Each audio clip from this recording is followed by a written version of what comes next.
Ազգային ժողովի ընտրություններից 3 ամիս անց Transparency International հակակոռուպցիոն կենտրոնի ծրագրերի ղեկավար Վարուժան Հոկտանյանը հայտարարում է, որ մեր երկրում ընտրակեղծարարությունը ընդունել է համակարգային բնույթ։ Ինչ վերաբերում է վարչական ռեսուրսի չարաշահման կոնկրետ տեսակներին, պարոն Հոկտանյանը նշում է, որքան էլ կենտրոնական ընտրական հանձնաժողովը հակառակը պնդի, բայց միևնույն է, աշխատանքի ժամին քարոզչություն անելը հենց վարչական ռեսուրսի չարաշահում է համարվում։ Նրա կարծիքով վարչական ռեսուրսի չարաշահման համար կանխարգելիչ քայլ կարող է լինել կուսակցությունների հզորացումը։ Ասիական զարգացման բանկը Հայաստանի էլեկտրական ցանցերին 80 միլիոն դոլարի չափով վարկ կտրամադրի։ Աջակցությունը թույլ կտա Հայաստանի էլեկտրական ցանցերին բարելավել բաշխիչ ցանցի եւ ծառայությունների որակը, նվազեցնել էլեկտրաէներգիայի կորուստները եւ շահագործման ծախսերը։ Կարմիր խաչի միջազգային կոմիտեի Բաքվի պատվիրակության ներկայացուցիչները այցելել են հունիսի 21-ից գերեվարության մեջ գտնվող Զավեն Կարապետյանին։ Այցելության մանրամասները չեն հաղորդվում։ Զավեն Կարապետյանին ադրբեջանական կողմը ներկայացնում է որպես հայ դիվերսանտ, մինչդեռ հայկական կողմը վստահեցնում է, որ նա մտավոր խնդիրներ ունի, մանկատան սան է եղել եւ զինված ուժերի հետ կապ չունի։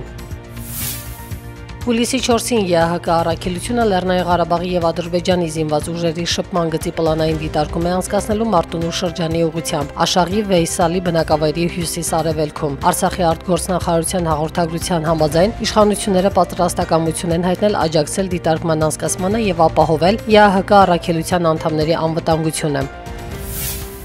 Ենոք հավանում լավաշով ստեղծվեց 20 մետր երկարությամբ խաղաղության մեծ բրդուճը, հայկական խոտաբույսերով եւ Հայաստանում ու տարբեր երկրներում արտադրված պանրատեսակներով։ Ենոք հավանում կայացած ամենամյա հայ բույս փառատոնը զբոսաշրջության ոլորտի զարգացման ուղղված նախագիծ է, որը անցկացվում է 2015 թվականից։ Հայ բույս փառատոնի այցելուների քանակը տարեստարի ավելանում է, այս տարի հասնելով մոտավորապես 1500-ի։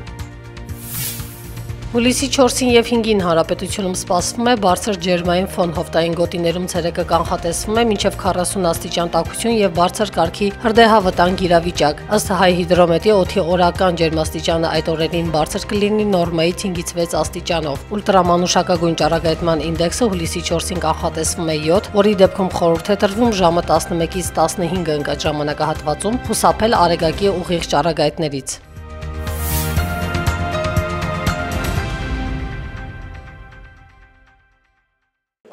Երևանի փոխքաղաքապետ Կամո Արեյանն անձամբ է երաշխավորում, որ քաղաքապետ Տարոն Մարգարյանը գաղափար ունի իր իսկ աշխատանքից, բայց ազգային ժողովում բյուջեի կատարողականի քննարկումներից խուսափում է այլ պատճառով։ Պաշտոնապես հրավիրված է առաջին տեղակալը։ Լրագրողներին հետաքրքրում է նաև թե ինչու Կամո Արեյանը երբևէ չի փոխարինվում այլ կադրով։ Ես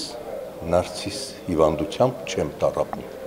Ինքնասիրահարված չեմ եւ անփոխարինության ախտով չեմ տառապում։ Միշտ մտածել եմ ու մտածում եմ եւ աշխատում եմ, որ պիտի գա ինձնից ավելի կատարյալը ու պիտի գա նա հաստատ։ Իր աշխատանքը պարոն Արեյանը համարում է ստեղծագործական, նույնիսկ քաղաքի խնդիրների եւ դրանց լուծման մասին խոսում է ասմունքով։ Աղբահանություններ այդպես ծառացած, ի վերջո լուծվեց, ջրամատակարարումներ շատ խիստ ու սրված լուծվեց։ Տրանսպորտի վատ վիճակը մի քիչ այլ է, այստեղ պարոն Արեյանն ասմունքելու տրամադրություն չունի, բայց լուծումներ գտնելու վճռականություն կա։ Տրանսպորտը այդպես մի անհատական ստեղծագործություն չի, որ այս կամ մարդուն վստահեն։ Լրագրողները հիշեցին, որ պարոն Արեյանը խոստացել էր տրանսպորտի վարչության պետից վերցնել ծառայողական մեքենան, որ նա մտնի հասարակական տրանսպորտ։ Ես տենց գալակ չեմ խոստացել։ Կնստի, կիչնի, իր չինովնիկի իրավունքն է։ Ինքը փոխքաղաքապետը առաջիկայում չի պատրաստվում նստել հասարակական տրանսպորտ, սակայն պատրաստ է մտնել դրանով երթևեկող քաղաքացու դրության մեջ։ Իմ միտքը ստեղծագործաբար է աշխատում եւ աշխատելու է։ Չեմ դադարել ստեղծագործելուց։ Որքան էլ լրագրողները զավեշտի վերածեն մայրաքաղաքի տրանսպորտի խնդիրը մոտ 2 տասնամյակ լուծելու քաղաքապետարանի ջանքերը, Կամո Արեյանը տրամադրված է վճռականորեն։ Գյուղատնտեսության նախարարը որևէ տվյալ չունի, արդյոք 2016 թվականին ադրբեջանական փաթեթավորմամբ Միրգ բանջարեղեն ներմուծվել է Հայաստան, թե ոչ։ Հայաստանի Հանրապետությունը պետք է ունենա իր քաղաքականությունը, թե որ երկրից մենք իրավունք ունենք ներմուծելու, որ երկրից չենք ներմուծում։ Քանի դեռ այդ քաղաքականությունը հստակեցված չի, ուրեմն օրենքի սահմաններում կամ եթե հստակեցված է, то օրենքի սահմաններում այդ երկրների ցանկից կարող են ներմուծվել մթերքներ։ Կարող ենք մասնորեն ֆիքսել, որ մենք բարբերաբար օգտվում ենք ադրբեջանական ցակման գյուղատնտեսական մթերքից։ Ես դա ասեցի ձեր պատասխանի մեջ։ Բոլոր դեպքերում ըստ մամուլի այտենց է ստացվում։ Այլ հարցեր, պարոն նախարարին։ Նախարարը 2016 թվականի պետական բյուջեի կատարողականի քննարկումից հետո անդրադարձավ նաև իր որդու Էդուարդ Առաքելյանի Հայաստանի Հանրապետության զինված ուժերում չծառայելու հանգամանքին։ Այն ինչ որ Պաշտպանության նախարարությունը պատասխանել է, գտնում եմ, որ լրիվորեն պատասխանել է բոլոր հարցերին, ինչ վերաբերվում է հանրային իմ պաշտոնը օգտագործելու, તો չի չարաշահվել, որտեղ եղել է մինչև նախարար նշանակվելը։ Դրանով պատճառը դա արդեն առողջական է, ինչ է, անձնական է եւ ենթակա չէ բարձրաձայնման։ Այս օրերին աղմկահարույց մյուս հարցին է անդրադառնում բնապահպանության նախարարը։ Ազգային ժողովի արտահերտ նիստում պետք է քննարկվի Սևանա լճից 100 միլիոն խորանարդ մետր ավելի ջրառ անելու հարցը։ Բնապահպանական տեսակետից բնական է, որ լրացուցիչ ջուր վերցնելը պետք է համարվի բացասական ազդեցությամբ։ Անցած տարվա բյուջեի կատարողականի քննարկմանն էլ ելք դաշինքի падգամավոր Մանեթ Անդիլյանը բարձրացրեց ապօրինի անտառհատումների հարցը։ Դիլիջան ազգային պարկում մենք մտադիր ենք իրականացնել ռեֆորմ պահպանության պահակային հատվածը մասնավոր պահնորդական ծառայությանը տրամադրելու ուղղությամբ,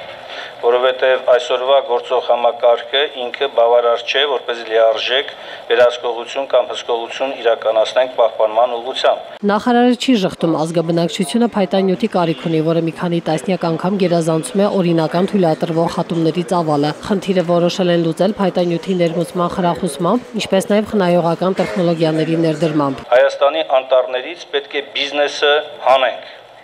Մեր անտառները բիզնես անտառներ չեն փայտանյութի առումով։ 2016 թվականի պետական բյուջեի կատարողականի քննարկումները ազգային ժողովի մշտական հանձնաժողովներում ավարտվեցին։ Նախագիծը վերջնական քննարկման կդրվի ազգային ժողովի հուլիսի 6-ի արտահերտ նիստում։ Լևոն Մկրտչյանն այսօր հայտարարել է, որ մոտ 2 ամիս առաջ Իսրայելի առողջապահության նախարարության հայտարարությունը, թե Հայաստանում բժշկական կրթությունը որակյալ չէ, պետական բուհին չի վերաբերում։ Մենք ուզել ենք արտաքին գործերի նախարարության միջոցով կոնկրետ ազգանուններ եւ անուններ, ինչպես եղավ այս բանակային։ Եթե այդ ազգանունները հրապարակվեն եւ տեսնենք, որ կրթական հաստատություններից են, անկախ նրանից պետական թե ոչ պետական, խստագույն պատասխանատվությամբ պիտի են։ Նախարարը նկատում է, որ քիչ ուսանողներ ունենալու պատճառով մասնավոր բուհերը երբեմն պարզապես բարձրագույն կրթության վկայականներ են բաժանում, նշանակում է մեր իրավապահներն անելիք ունեն։ Եթե ապացուցվում է, որ ասենք բուհի ռեյտերը 5 անձամբ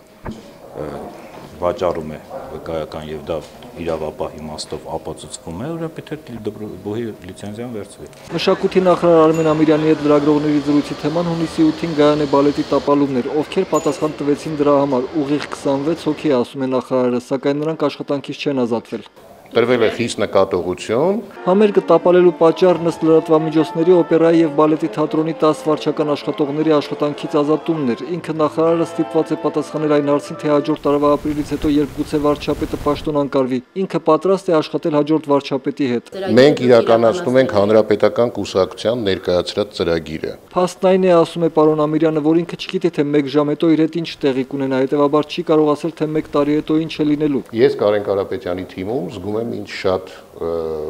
լավ եւ շատ համակարգված աշխատանքի մեջ։ Կարեն Կարապետյանի կառավարությունը մի քանի օր առաջ խորհրդարանին է ներկայացրել կառավարության գործունեության 5-ամյա ծրագիրը եւ պարոն Ամիրյանն իր մասով պատրաստ է իրականացնել այն։ Էական չէ, թե ով կլինի նաեւ մշակույթի նախարար։ Էականը ծրագրի իրականացումն է։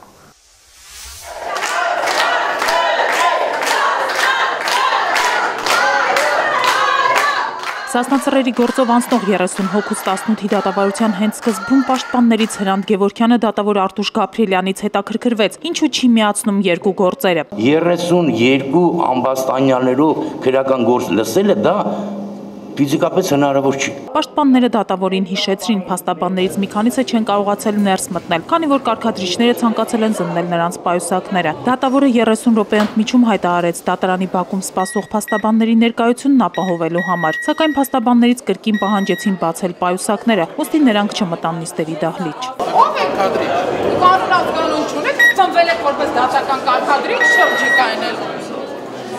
Ընդմիջումից հետո դատավորը ոչ թե անդրադարձավ պաշտպանների դահլիճում ներկա չգտնվելուն, այլ նախազգուշացում սանկցիա կիրառեց Սասնա Ծռերի 17 անդամների նկատմամբ։ Նրանք ոտքի չկանգնեցին, երբ դատավորը ներս մտավ։ Դատավորը միայն Արամ Մանուկյանի ոտքի չկանգնելը համարեց հարգելի։ Պաշտպան Հարություն Բաղդասարյանը հարց բարձրացրեց. ինչու է այսքան ոստիկան գտնվում նիստերի դահլիճում։ Ձեր անվտանգությունը, մեր բոլորի անվտանգությունը Բաղդասարյանը, որևէ մեկից էս դատավորի դահլիճում ես չեմ վախենում։ Դուք չեք վախենում, ամենայն դեպս նրանք այստեղ գտնվում են բոլոր դատավարության մասնակիցների։ Դատարանը հայտարարում է, որ ինքն է վախենում իր անվտանգության համար։ Արամ Մանուկյանը հակադարձեց. Ձեր առաջարկած անվտանգությունը մեզ պետք չտարեք։ Եղավ, լավ։ Տեսանք մի քանի օր առաջ ձեր անվտանգությունը։ Սասնա Ծռերից Սերգեյ Գյուրեղյանը դատավորին հիշեցրեց. իր պաշտպանը նիստերի դահլիճում չէ եւ ցանկացավ հայտարարությամբ հանդես գալ։ Եթե դուք հայտարարություն եք անում, դուք պետք է ոտքի կանք։ Հա, գիտեմ այդ մասին։ Դե որ գիտեք, ուրեմն ոտքի կանք։ Իսկ դատարանին չի հետաքրքրում պատճառները, ինչի ես ոտքի չեմ կանգնում։ Ընդմիջումից հետո ոտքի չկանգնելու համար 16 անդամներ հեռացվեցին նիստերի դահլիճից, իսկ Սերգեյ Գյուրեղյանի նկատմամբ դատավորը կիրառեց նախազգուշացում։ Երրորդ ընդմիջումից հետո պաշտպաններից Գրիշա Բալասանյանը հիշեցրեց. փաստաբաններն այդպես էլ ներս չեն մտել, մինչդեռ դատավորը առաջին անգամ նիստն ընդհատել էր նրանց ներկայությունը դահլիճում ապահովելու համար։ Գրիշա Բալասանյանի խոսքերով դատավորը պետք է լինի չեզոք եւ անկողմնակալ։ Ոնց եք պատկերացնում դատական նիստ առանց դատախազի։ Չէր լինի, միանշանակ 1 րոպե նիստ չէր անի, բայց առանց պաշտպանների շարունակում են նիստեր անել։ Դատավոր Արտուշ Գաբրիելյանը չի կարող քննել այս երկու գործերից եւ ոչ մեկը, համոզված է պաշտպաններից Մուշեղ Շուշանյանը։ Նա դատավարության ողջ ընթացքում մնաց դրսում, պայուսակը չէր բացել զննելու համար։ Հունիսի 28-ի դատական նիստի ժամանակ մեր պաշտպանյալների նկատմամբ ինչ որ զինված բանդայի կողմից բռնի ֆիզիկական ուժ է գործադրվել, նրանք խոշտանգման են ենթարկվել, գործը քննվում է դատավոր Գաբրիելյանի կողմից, նրա վարույթում է գտնվում, հետևապես մենք կարող ենք ասել, որ այդ ամենը կատարվել է իր գիտությամբ եւ իր թողտվությամբ։ Դատավորն այսօր սանկցիաներ կիրառեց նաեւ նիստերի դահլիճ չմտած պաշտպանների նկատմամբ։ Դատական նիստը կշարունակվի հուլիսի 6-ին։ Երևանի կենտրոնում նորակառույց է բարձրանում։ Տերյան 3 եւ Տերյան 1 շենքերի բնակիչները դեմ են իրենց բակում հերթական շինության հայտնվելուն։ Մարդիկ եկել են, շինարարություն ուզում են շարունակել։ Մենք էլ փակել ենք այս տարածքը, թույլ չենք տալի։ Ոչ մի փաստաթուղթ չկա, ինչ փաստաթուղթ որ ցույց են տալի դա խապկանք է։ Այստեղ էր գտնվում անցած դարի 30-ականներին կառուցված Տերյան ձայնագրման ստուդիան։ Շենքը գնել է Ակվալենշին սահմանափակ պատասխանատվությամբ ընկերությունը 6 ամիս առաջ այն քանդել, սկսելով Բաքում նոր շենքի կառուցումը։ Ես գնել եմ, ես թույլտվությունը ունեմ, ամեն ինչ ունեմ։ Ում կողմից տրված։ Քաղաքապետան։ Ահա, հիմա քաղաքապետարանն էլ հենց ասեք, որ դες թույլ չեն տալիս շարունակել օրենքով ձեզ պատկանող հատվածում աշխատել։ Ըստ բնակիչների շինարարությունը պետք է դադարեցվի, քանի որ հարևանությամբ կան 17 եւ 7 հարկանի շենքեր, չի պահպանվում շենքերի միջև անհրաժեշտ տարածությունը։ Բացի այդ բնակիչներին քաղաքապետարանից ասել են, որ հատակագծով Տերյան 3 եւ Տերյան 1 շենքերի բակում կանաչ այգի է նախատեսված կառուցել։ Ես հասկանում եմ, որ ամեն մետր գումար արժի կենտրոնում, հա, բայց ի վերջո այստեղ բոլորն էլ ընտանիքներով ապրում են եւ մեզ էլ է անհրաժեշտ թե այդ ծառը, թե այդ թթվածինը, թե մեր երեխաներին զոնա խաղահրապարակ։ Ինչ գնով որ առել եք, բերեք գինը ներկայացրեք, մենք այդ ձեր գումարը կտանք, դուք գնացեք ուրիշ տեղ, ուրիշ բան առեք, ձեր շինարարություն արեք, մենք չենք թողելու դուք ստեղ շինարարություն։ Ոչ մի բնակիչ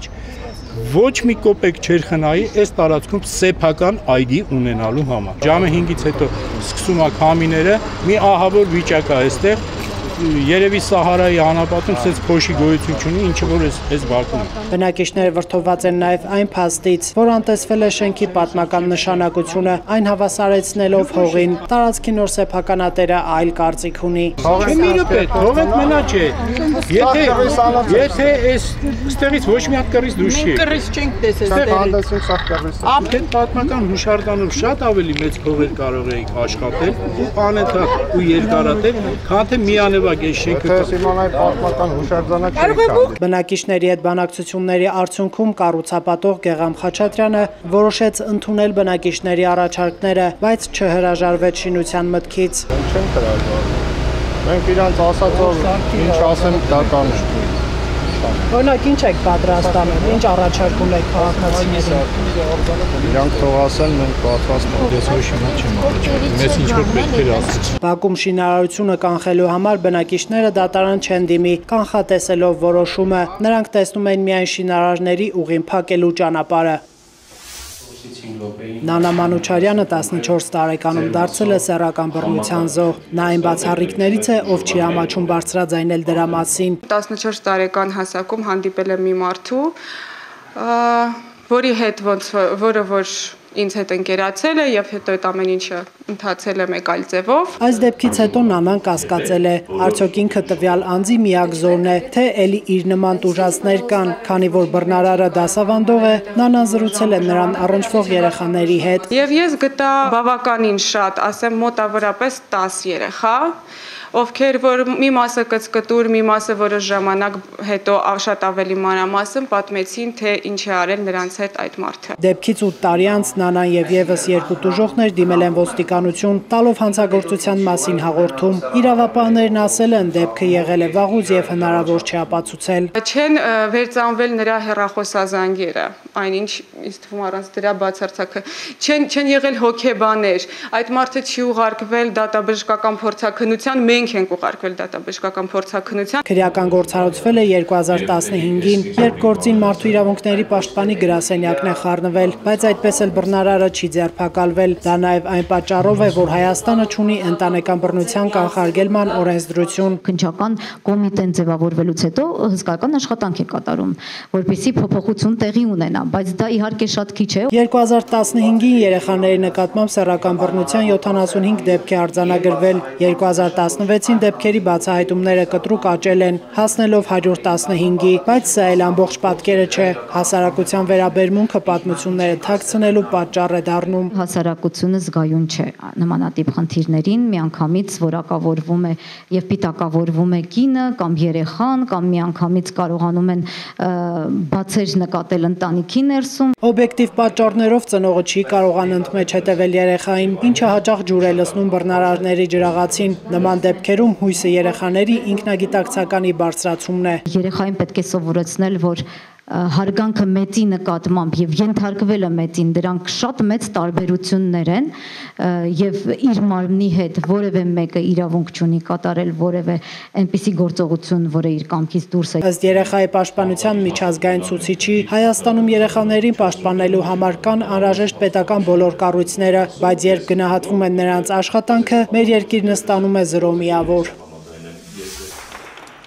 Խոստումը եւ Ռուանդա հյուրանոցը ֆիլմերի օսկարակիր ռեժիսոր Թերի Ջորջը աշխարհի բոլոր կինոգործիչներին մարտահրավեր է նետել։ Ընդամենը 60 վայրկյանում միայն շարժվող պատկերների միջոցով պատմել մարդու իրավունքների մասին։ Մարտահրավերը նետված է նաեւ հայաստանցի արվեստագետներին։ Եվ բնականաբար այս փոքր ճյուղերը մի օր շատ մեծ ծառ են դառնալու։ Թվերի դեմ լույս արշավը սահմաններ չի ճանաչում, բայց Կարին Հովհաննիսյանը իզուր չի, որ իր հիմնադրած կազմակերպությունը կոչել է Creative Armenia։ Մենք փորձելու ենք մեր գործունեությամբ դա ապացուցել, իսկապես մեծ ծրագրեր եւ մեծ ամբիցիաներ ունենք։ Մենք սա չենք անում, որ երկրի մասշտաբով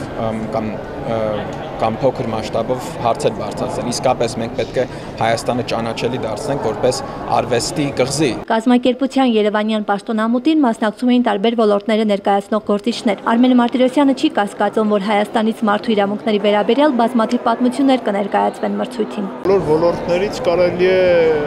այսպես ասեմ, 60 վայրկյաններ եւ 60 ժամեր կազմել։ Ցավոք սրտի մեր բոլոր հիմնարար իրավունքները ըստ էության խախտվում են ամեն օր, ամեն ժամ։ Հնարավոր է այդ պատմությունները փոխեն իրավիճակը։ Բարձրաձայնելը հեշտ է, առավել ևս երբ որ բարձրաձայնում ես դրսում, շատ ավելի դժվար է, երբ որ ներսում պայքարում ես այդ իրավունքների համար։ Բնականաբար այդտեղ խոչընդոտները շատ ավելի մեծանում են, բայց երկու պարագայում էլ հեշտ չէ։ Իսկ Creative Armenia-ն ձեռք է մեկնում արվեստագետին, որպեսզի ստեղծագործելիս չունենա ֆինանսական այն խնդիրները, որոնք օրինակ ունեցել է Կարին Հովհաննիսյանը։ Նաև այս նպատակով է հիմնադրվել այս կազմակերպությունը։ Կոնկրետ առաջին մարտահրավերն ընդունած եւ հաղթող ճանաչվածին սպասվում է $5,000 մրցանակ։ Հիշեցնենք, որ կազմակերպությունը հիմնադրվել է The Promise-ի Գյուլբենկյան հիմնադրամի անհայտ մի բարերարի համագործակցության արդյունքում։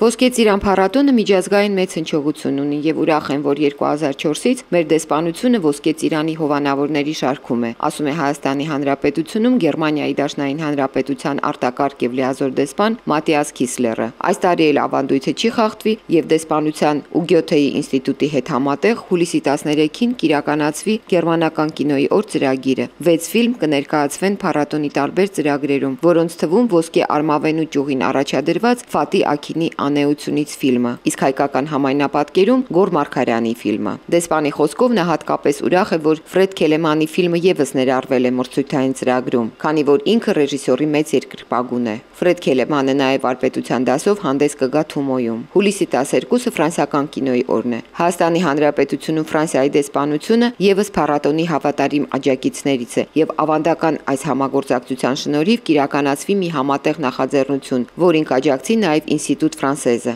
Կցուցադրվի ֆրանսիական կինոյի մեծանուն ռեժիսոր Ժան-Պիեր Մելվիլի ֆիլմերի ընտրանին, նվիրված նրա 100-ամյա հոբելյանին։ Հայաստանի Հանրապետությունում Ֆրանսիայի Հանրապետության դեսպանության մշակույթի խորհրդական Ալեքս Բորտոլանի խոսքով փառատոնը ֆրանսիական կինոմշակույթին ծանոթացնելու հիանալի հարթակ է եւ շատ ուրախ է համագործակցելու համար։ Լեհաստանի դեսպանության հետ համատեղ արտամրցույթային ծրագրում կիրականացվի Լեհական կինոյի օրը, որը նվիրված է Անջեյ Վայդայի հիշատակին։ Կցուցադրվի կինոյի մեծ վարպետի վերջին հետպատկերներ ֆիլմը։